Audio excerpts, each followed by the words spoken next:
Hey, what's happening, guys? Welcome to another Assassin's Creed Shadows build video. Today we're going with the poison build, and the reason is because I just hadn't played with poison so far at all, but I'd been wondering about whether or not it could be viable, and not just that, but fun, and also give you good DPS for optimized builds. And one thing that I always kind of, I hesitated about poison is because it's damage over time, as opposed to what I really enjoy and usually go for, which is burst damage, which I get that from crit or bleed, which is the builds that I've been posting so far. But poison does give you a couple of added benefits, and it's very different. So in that way, it was fresh for me, just being able to enjoy the game's combat system with a bit of a different flavor to it. So yeah, let's just take a look at the build. For the primary weapon, I'm going with the Tanto because that's my favorite type of weapon for Naue. I really like the Katana and the Kusarigama. I probably like them. I like their moveset equally as much, but if I have to choose a secondary weapon, I usually go for Katana because you're able to parry unblockable attacks, which is something that you can't do with the Tanto or the Kusarigama. And that's the reason that I have that as my secondary. I do have a recommendation for Kusarigama if you're wanting to use that instead of one of these two. But the primary weapon is the Yukimitsu's Revenge, which comes with what's in my opinion, one of the best engravings in the game, which is afflicted enemies are vulnerable. And then I went with the Call of the Voids engraving for the secondary. Just, I was trying to do something a little bit different than what I usually go for. I've been moving away from affliction build-up type engravings, which is what I was typically using so far, and I'm going for more damage type engravings. So this one just seemed like a good fit. The only thing you have to do is every time you're about to engage a group of enemies, you have to, from stealth, you have to tag them, and then you can engage so you can get that bonus, which you only get obviously for the Tanto. You don't get that for the Katana, but it's just kind of a nice, shaking things up. For the Katana, we're going with the Violet Knight. This one also does poison buildup, and the engraving that it comes with triggers poison on deflect, which is kind of similar to the Blood Letter, which triggers bleed on entanglement. The secondary engraving that I put on it is the affliction buildup is not lost over time, which comes from, I think it was the first legendary katana that I found, which is the Bloodshade, which I haven't actually even upgraded since then. But that is the secondary. I was also using the engraving from Iga's Flame, which gives you 2% affliction buildup per adrenaline chunk filled, and I usually keep all 4 filled. I don't really use abilities much unless it's to deal with an enemy that's annoying. So yeah, this is just a good fit for that. And let's take a look at the helmet. I'm gonna be honest with you, this was the biggest pain to get, just because you have to, there's some engravings that, for each type of gear, there's engravings that you see all the time, and then there's engravings that you see semi-often, and then there's engravings that you just never see. And this is one that I'd never seen drop from an elite or from a chest or anywhere. I had to go farm one of those merchants until it dropped, and it took a really, really long time. This is actually probably the single item that's taken me the longest to drop, just because the RNG factor attached to it is probably super low. I don't know what it is, but it's single digits for sure. But the idea was to get a helmet that came with either 20% damage with afflictions or 50% damage from poison on afflicted enemies. And this one is kind of the ideal because you want to ideally get the one that comes with 20% damage with afflictions. That way you can just switch out the secondary one for whatever affliction you're working with. And for this one, the obvious choice is the 50% damage from poison on afflicted enemies, which I already had. Then for the armor, we're going with something a little bit maybe counterintuitive, because this one does tool bleed buildup instead of tool poison buildup. And I was actually using a different armor in the beginning that did do tool poison buildup, which is this guy, the Habu Snake Robes, and it came with 3% affliction buildup on enemies above half health. And then I just put the no master stroke engraving on it, which spreads the affliction buildup on afflicted enemy kill. But for some reason, I just got confused and I thought that this one did poison buildup, and I started using it. And then randomly I noticed that I was doing bleed buildup with tools, and I was like, wait, I thought I was poison. I was doing, how am I doing bleed?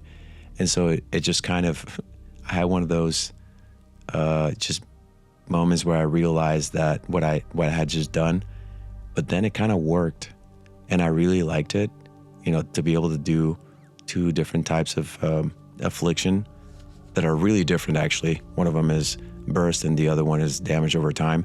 So I'm actually keeping this for now because I think it's the best version of this build. And like I said, I've been doing more damage type instead of a build-up type secondary engravings for all of these. So I'm really enjoying the 50% damage on next hit after a kill. And then for the trinket, 50% damage on next hit after armor break. And then, you know, this is kind of a staple for me at this point, the Masakato's Vengeance engraving for 1% damage per unspent mastery point. And we're currently sitting at 200. So that's kind of, we're getting the full bonus for that. And one thing that I wanted to mention is this is kind of a very specific, it's not just the build, you know, obviously you can make it viable with, you know, variations of it, but if you get this specific build, it also kind of comes with, I mean, recommendation, I would say. You don't have to do it, but it's just more fun and more effective that way if you use it in a very specific way. And that is, if you watch the video that I made for advanced melee tech, I have a theory in that video. I kind of delve into it a little bit in more detail, that the specific attacks that I mentioned in that tech, which are leap strike and escape strike, they have a higher value for armor break and just single burst damage. And that kind of works perfectly with these secondary engravings with 50% damage on next hit after a kill, because you know, you can just do whatever you're normally doing, and then when you break armor or right after you kill an enemy, the next attack, if you do either a leap strike or escape strike or the other 2 attacks, I talk about 4 attacks that are all the R1, R2, and either neutral or forward stick. And so all those 4 will give you a really nice burst after the kill or armor break. And it's just really satisfying. But yeah, that's the build. And let's just go and take a look at the skills that we're going with. The globals from the Katana skill tree are Melee Expert, Affliction Effectiveness, and Momentum Builder. This one I'm actually using, I hadn't really used this ability that much, but I kind of came up with an idea to incorporate this ability into a mini combat loop, or more like a way to start engaging groups of enemies, and I'll explain that in a little bit. But yeah, if you fully unlock it, then you get, at the highest level, you get the ability to drop a smoke bomb, and that's going to come in handy for what I was talking about. But yeah, then the counter attack fully unlocked to hardened, so that you can parry unblockable attacks. This is kind of a must. That's the whole reason we have a katana. And then from the Kusarigama skill tree, we're just going with Affliction Builder and Critical Proficiency. Then from the Tanto, we're going with Gap Seeker and Critical Thinker. And then this is, again, it's kind of my bread and butter. I never take this off. So Leap Strike and Escape Strike and Blood Rush.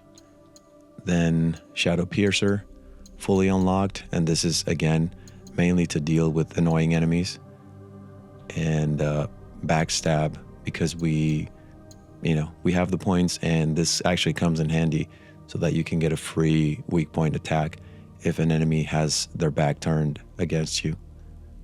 Then from tools, because we're actually leaning onto tools a little bit more this time with this build, we're going with Tool Professional. I only had the points for the first level, so second and third, I can't remember how much they give you, but I think it goes up to 12%. Then we're going with all the passives that increase the amount of tools that you can carry, and then Tool Affliction Proficiency. And this is kind of important because, like I said, it ties back to the armor set. So yeah, I'll explain that in a little bit in more detail. But then the smoke, then the kunai, and then the shuriken. I always keep this on, just fully unlocked, so that you can get the ricochet and the ability to throw 3 shurikens and then only spend 1. And then always the quick throw for just for ease of use. You don't have to aim it, you just throw it at the closest enemy automatically. Then Prodigy from the Shinobi skill tree, and lightning kicks, because again, comes in handy for dealing with annoying enemies that you just want to get out of your face really quick. Then Ascension Boost and Ninja Fall are just 2 that I never take off, but they're not really necessary for this build. Executioner and Front Runner from the Assassin global skill tree. And then this one is one that I've been using kind of off and on. If I'm fighting during the night, I'll come here and then I'll just unlock it fully. And as you can see, it costs 6 points, but you get 12 points in damage.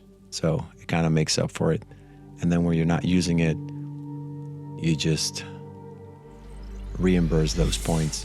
Then all the adrenaline chunks, just in case, and also because we have the points, so that's just a good investment. Then these we're not really assassinating, so up to you what you want to unlock. I just had the points, so I just put them there. And that's all for the skills. As for the combat loop, basically the idea is to find a big group of enemies, and then you're gonna start by tagging them so that you can get that 30% bonus damage from the Tanto. And once you've I usually try to go and pull aggro so that I can group them up, and then I'll try to find maybe like an elite enemy, and then I'll do the eviscerate on him, and then do the smoke, and then from there I'll just chuck a bunch of shuriken at them. And it's actually quite fun to see them start building bleed and poison at the same time. And I mean, the smaller enemies are probably going to die, but then the enemies that are a little bit more, that have, elites or have otherwise more HP, they're going to be weakened by that. And the cool thing about this is if you have the katana equipped when you're doing this, it just it'll recognize that there's an affliction active, and it'll just apply it to both. So even though you're not inflicting the bleed with the katana, it'll still apply the engravings effect. So you're gonna get that affliction buildup not lost over time for the bleed, and then you can just kind of not worry about it. And if you still, at that point, if you still have shuriken, then you can try to see which enemies are close to triggering poison. And the cool thing about this, as having the no master strokes engraving, is that you'll see that applied to both poison and bleed. So both of them will have that, the cloud that spreads the affliction on kill. So it's pretty fun to be able to do burst damage and damage over time. And one of the things that I really like about poison in comparison to bleed or crit is that, enemies kind of are disabled for a few seconds while they puke. And that if you're not really used to dealing with groups of enemies, which is usually my builds are, so far, they've been to basically engage mostly groups of enemies, and then you might find it a little bit overwhelming. But this actually gives you a bit of a break with the poison, because randomly enemies around you will be disabled for a few seconds, and then you can just focus on whoever's not. And then also because it's doing damage over time, so it's a little bit more relaxed in that way, but it's also really effective. So again, it's just really satisfying to see. And this is kind of a happy accident that I started using this armor, because I thought it was poison, and I just kind of realized that I'm dumb, and it actually does bleed tool buildup. And then for this, also the fact that I noticed that the engraving applies to anything. The game will just recognize that there's an affliction going on, and it'll hold it. You can actually proc an affliction with the Tanto and then hold it by switching to the katana. So if that's something that you're wanting to do just situationally because it makes sense, just it's a cool little tip for you guys. And that's it. That's pretty much the build. Like I said, I try to, once I've used a bunch of shuriken on enemies and they're weakened, or some of them are dead, I'll just go in with the katana and then switch to Tanto to kind of get that bonus 30% damage on the enemies that are tagged. But yeah, like I said, this is surprisingly a really, really effective and highly optimized build. And I wasn't sure that I was going to be able to get that with poison, but it's super fun to play with, and probably my second favorite right now. So I highly recommend this build for you guys to check it out. And as always, I welcome your feedback. I appreciate it. I always like to encourage you guys to comment, your build ideas or any suggestions that you might have to improve the build. I usually give credit if I end up using one of your ideas, or it's also nice for people reading the comments, for them to get those ideas or tips as well. So let's go and take a look at the build, see what it looks like in action. Thank you guys for watching, and I'll catch you next time.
片付いたな。